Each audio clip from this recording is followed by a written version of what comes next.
সেজেগুজে কোথায় যাচ্ছ? বাড়ি ভাড়া না দিয়ে? 6 মাসের বাড়ি ভাড়া বাকি, আগে বাড়ি ভাড়া দাও, তারপরে ঘর থেকে বের হও। দাদা, বাপের বাড়ি যাচ্ছি, এসে আপনার টাকাটা দিয়ে দিব। আজকে এই মাসের মতো থাকি, সামনের মাসে আপনার টাকা শোধ করে দিব। না না বাপু, তোমাকে আজকেই টাকা দিতে হবে, না হলে তুমি এখান থেকে কোথাও যেতে পারবে না। আমার মা খুবই অসুস্থ, একটু দেখতে যেতে হবে, এসে আপনার টাকা শোধ করে দেব।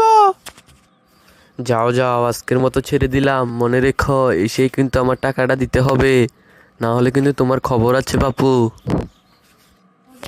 থ্যাংক ইউ দাদা, আপনার জন্য আজকে আমি আমার মাকে দেখতে পারবো। আপনাকে অসংখ্য ধন্যবাদ, আসি দাদা। হ্যাঁ হ্যাঁ, যাও যাও, কিন্তু কথাটা যেন মনে থাকে, এসে আমার টাকাটা দিতে হবে।